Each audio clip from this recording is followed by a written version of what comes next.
Welcome, students. We are going to be making a little face like this. If it's Halloween time, you can think of this like a Day of the Dead skull for not Halloween, but Day of the Dead, or jack-o'-lantern, or Halloween Jack from Nightmare Before Christmas. Whatever you really want here, you can do all sorts of cool stacked faces here. But you can see it's a whole bunch of layers that are all laser cut out to kind of make this 3D shape here. So without further ado, let's jump right in and start designing. We are going to start a sketch as usual, and we're going to start with this back layer. So it's going to just be the full outline. That back piece is going to be nice and solid there. And as always, we want to hide all our parts we do not want to see right now.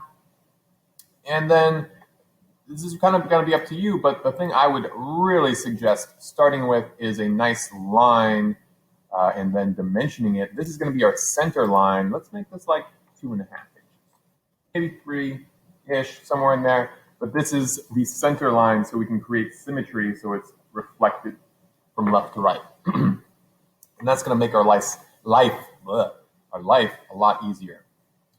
I'm also going to turn this into a construction line. So it's dashed like that. And I'm just going to start drawing my shape here. Let's see, what do I want? Maybe a center point arc. Notice I'm only drawing half of the skull right now. I'm going to reflect it in a moment. And then maybe I want to do some sort of hollow shape like this. Give it a little bit of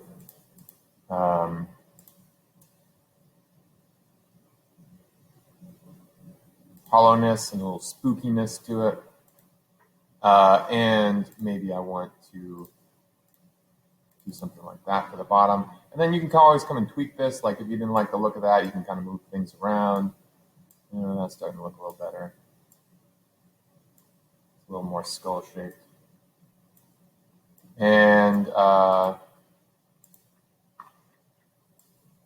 have some fun with that when you like the looks of it and everything's looking pretty skullish. Or if you want to do a jack-o'-lantern, right? It doesn't have to be a skull. You should hopefully not just be copying what I do. I hope we've learned that by now. So make half of it, and then we are going to select a reflection and mirror this over to the other side. And there you go. I notice I pushed that check mark button. I'm moving fast, I know, to say I'm done.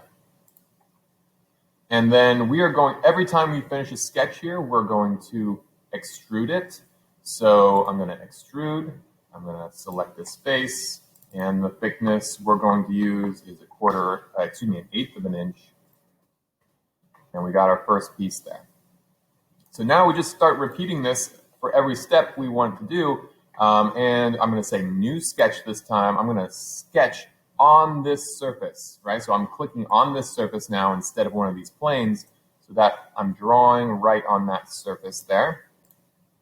And the other thing you'll want to probably do is use this use tool. So we'll click on that, and what that's going to do, it's going to steal stuff from our last design. So if I click right on there, you'll see that it stole that outline. I'm going to hide that for a second. So now I have that outline on this one as well now. All right, and then I'm going to continue to maybe put some eyeballs on this time. Maybe like a little. And our first stuff should be small, so that as we get bigger, you will be able to see these shapes. So maybe I want some kind of teeth shape here. Something like that, maybe. I don't know. It's really up to you. Notice, again, I'm only doing half of this. I'm not doing the whole thing. I want one more of those. And I want it to be right there, maybe. Oops.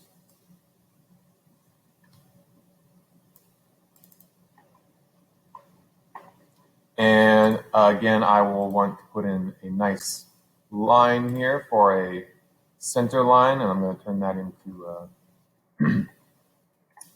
dashed line again. And that's a construction line, excuse me. And that is going to get reflected again over that construction line. And I'm going to grab all those pieces too. And you'll see I'm starting to get a spooky shape here. You know what? I actually want to add more to that sketch. I want to put a nose in there a little bit too. And I'm going to reflect that nose also. So all the features you're looking for, you're going to put in there. And then you're going to extrude that again. Extrude. Oops. Push the wrong button. Extrude these shapes. Same thickness as before. And oops, I messed that up. I'm going back and I'm changing that to a new extrude. And something went wrong there.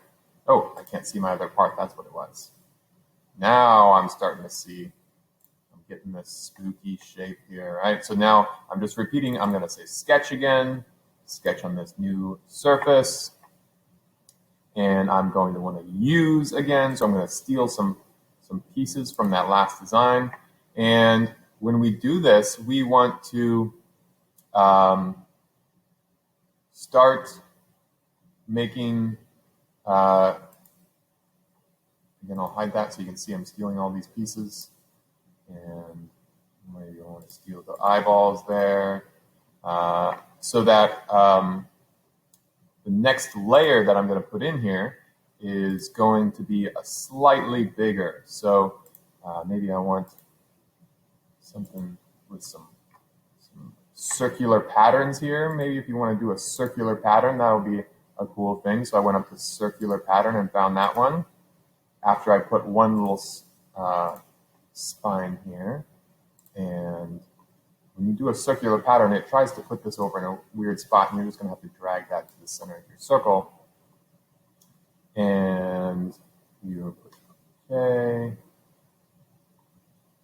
And it says, you can see this 3 here. So it's making 3 copies of that right now. I want a lot more than that. I want maybe, I don't know, 16.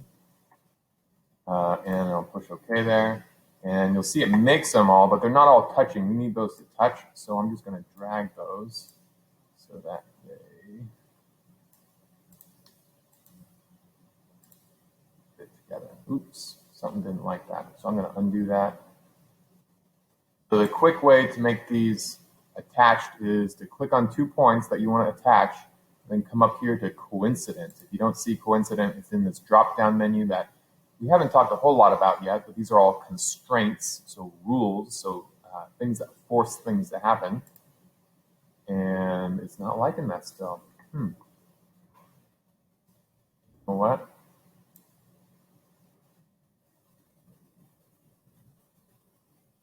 What went wrong there? I'm going to have to fix some things and pause this video.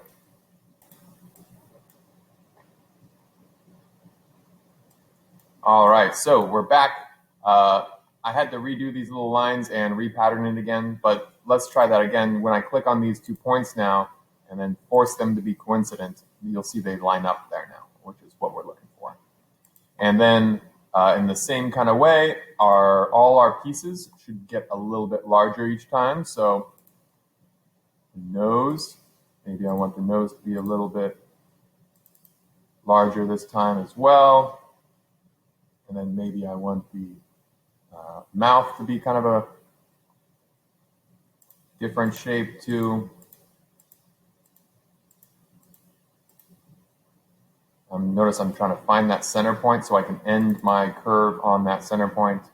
And I'm going to line this up to be on that center point too. So when I reflect it, I'm going to get some nice reflections going on here. And I'm going to put in a center line again so that I can reflect it and make that a construction line using that tool there.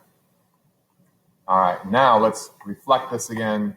We're cruising, we're moving fast, I know, but you should hopefully be pausing this video, and hopefully you're going to get the idea of what's going on, but you shouldn't be copying exactly what I'm doing either. So me going fast should just give you ideas, I'm hoping. So I'm going to extrude this again. We're kind of repeating this pattern, and I'm going to put in the thickness again, and I'm going to say new piece. I'm going to click OK, and you can see it's starting to make this spooky face of whatever you want, right? You can put all sorts of other designs in there. Kind of looks like a, I don't know, spooky, right? Anyway, this can be a jack-o'-lantern. It can be any shape you want. It does not have to be, and it should not be looking exactly like mine. But I just wanted to show you a couple possibilities there. Please don't copy mine. And then let's do no more than 4 layers, just because that turns into a whole lot of laser cutting for everybody to get done. So 4 layers max, and then we will be getting our stacked layer face possibly, right? And you can do all sorts of other designs on there, put some other patterns on the face to make it more spooky or fun in whichever way you like. Hope this helped you get started. Have fun finishing your project, and I'll talk to you guys soon. Bye-bye. I'll be in class to answer any questions you have.